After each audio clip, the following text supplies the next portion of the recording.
The cold wind brushed against his face as he walked toward the entrance of a McDonald's in downtown Los Angeles. His clothes were old, tattered, and covered in dust. His beard, unkempt. His hair, tangled. To anyone watching, he was just another homeless man looking for a warm place to sit for a while. But he wasn't just anyone. He was Keanu Reeves. The smell of fried food filled the air as he stepped inside. The fluorescent lights buzzed softly, casting a dull glow over the small crowd gathered inside. A few customers glanced at him before looking away, uninterested. To them, he was invisible. That was exactly what he wanted. He walked toward the counter slowly, feeling the weight of the eyes that now fixated on him. The cashier, a young guy with a sharp jawline and an even sharper attitude, looked him up and down. His expression shifted from boredom to mild disgust. "What do you want?" the cashier asked, tapping his fingers against the register. Keanu hesitated for a moment. He reached into his pocket and pulled out a few crumpled bills and coins. "Just a small coffee," he said softly. The cashier scoffed. "You sure you can afford that?" His voice was loud enough for a few customers nearby to hear. A couple sitting in the corner whispered to each other, smirking. Keanu kept his expression neutral. He wasn't here to argue. He just nodded and placed the money on the counter. The cashier sighed dramatically and rang up the order. As he handed Keanu the coffee, he muttered under his breath, "Waste of space." A hush fell over the immediate area. A few people heard it. A man sitting with his laptop frowned slightly. An older woman at the far end of the restaurant shook her head, but no one said a word. Keanu took the coffee without reacting. Instead, he turned to find a seat. But before he could walk away, a deep voice spoke from behind him. "Hey!" Keanu stopped. The voice was firm, authoritative. He turned around slowly. The manager of the McDonald's stood there, arms crossed, staring at him with narrowed eyes. "Get out," the manager said. The room felt colder. Keanu tilted his head slightly, as if he hadn't heard correctly. "Excuse me?" "You heard me," the manager snapped.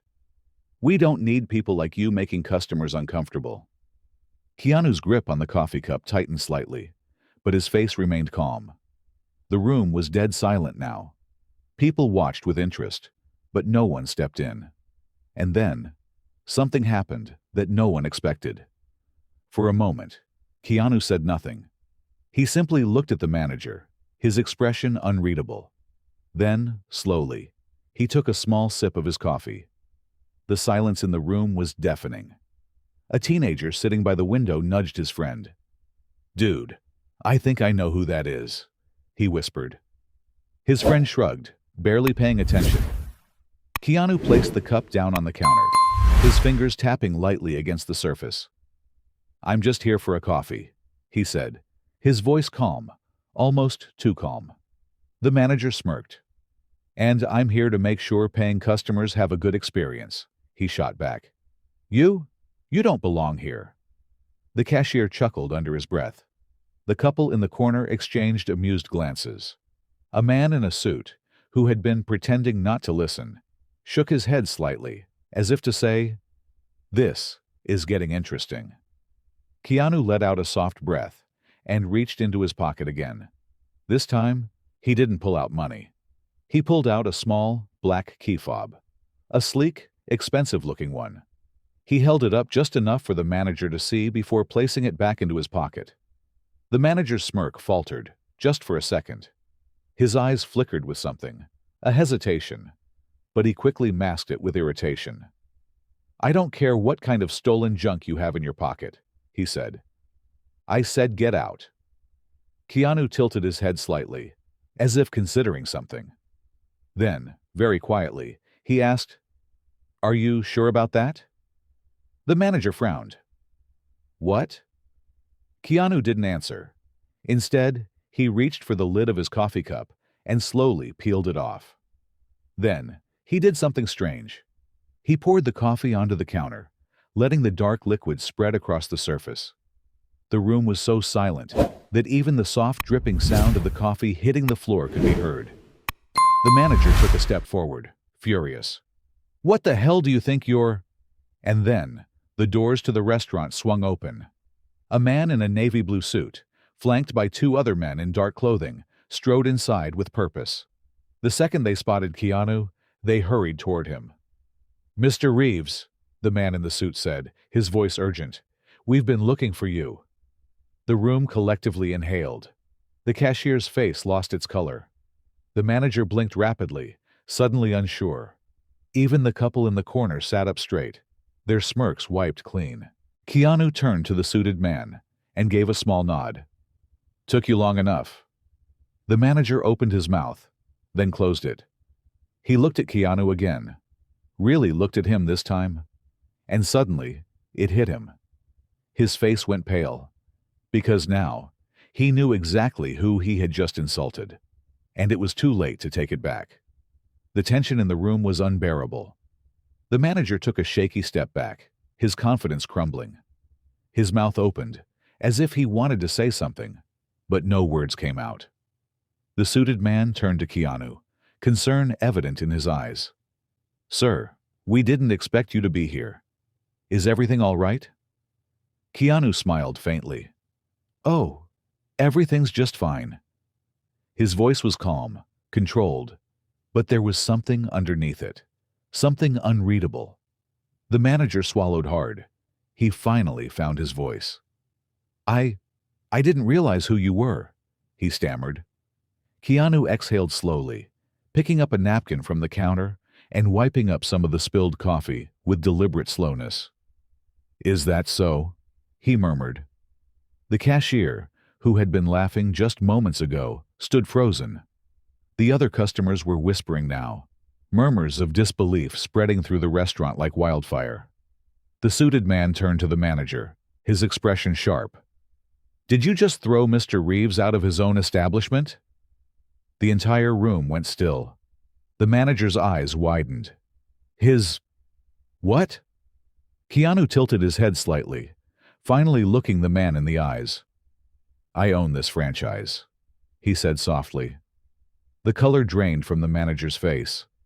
The cashier took a step back. The couple in the corner gasped audibly. The teenager by the window, who had been whispering earlier, nearly choked on his soda. Keanu reached into his pocket once more and pulled out something small and metallic. He tossed it onto the counter with a soft clink. The golden McDonald's franchise owner badge gleamed under the fluorescent lights. "You really should treat people better," Keanu said. His tone wasn't angry. If anything, it was disappointingly calm. The manager opened his mouth to speak, but nothing came out. Keanu sighed, shaking his head slightly. "I came here to see how my employees treat people when they think no one important is watching." He paused, letting his words sink in. "And I saw enough." Silence. Thick, suffocating silence. Then, Keanu finally turned to the suited man. "Do me a favor," he said, his voice quiet but firm. "Fire him." The manager gasped. "Wait, please, Keanu raised a hand, stopping him. "I don't want excuses." His gaze was steady, unreadable. "I just want change." The suited man nodded. "Consider it done, sir." The cashier looked like he wanted to sink into the floor. The manager, his face red with humiliation, stood frozen, knowing there was nothing he could say that would undo what had just happened. Keanu turned to leave, but just as he reached the door, he stopped. He looked back over his shoulder. "And next time," he said softly, "remember this. Kindness is free, but disrespect? That can cost you everything." With that, he stepped outside, leaving the entire restaurant in stunned silence. But the real twist? It wasn't over yet. Keanu stepped into the crisp night air, inhaling deeply as the city buzzed around him. The suited man followed closely behind. "Sir, should we call a car for you?" he asked. Keanu shook his head. "No need." His voice was distant, thoughtful. He glanced back through the glass window of the McDonald's. Inside, The manager still stood frozen, his world crumbling around him. The cashier avoided eye contact, his hands gripping the counter tightly. Keanu turned to leave, but just as he did, a soft voice spoke from behind him. "Hey, excuse me, sir." He turned. It was the teenager from the window seat, the one who had recognized him earlier. The kid looked nervous, but determined. "I just wanted to say, that was really cool," he said, shifting on his feet. "I mean, you didn't have to do any of that. Most people would have just walked away." Keanu studied the boy for a moment. Then, slowly, a small smile appeared. "What's your name?" he asked. "David," the kid replied. Keanu nodded. "David, let me tell you something." He glanced back at the McDonald's before looking the boy in the eyes. "It's easy to be kind when the world is watching, but who you are when no one's looking, that's the real test." David swallowed, nodding slowly. He understood. Keanu reached into his pocket one last time and pulled out something small, a crisp $100 bill. He handed it to the kid. "Get yourself something good, all right?" David's eyes widened. "Whoa, I can't take this, man." Keanu chuckled. "Sure you can, but only if you promise me something." "Anything," David said quickly. Keanu's expression turned serious. "One day, when you see someone who needs help, someone everyone else ignores, don't look away." He patted the kid's shoulder. "Do something about it." David clutched the bill tightly, nodding. "I will," he whispered. Keanu smiled. "Good." Then, without another word, he turned and walked away, disappearing into the city lights. Just another face in the crowd. Inside the McDonald's, the manager stood in shock. The cashier wiped a nervous hand over his face. The customers still whispered, their eyes wide with disbelief. And David? He sat back down, staring at the bill in his hands. But it wasn't about the money anymore. It was about the lesson. And he would never forget it.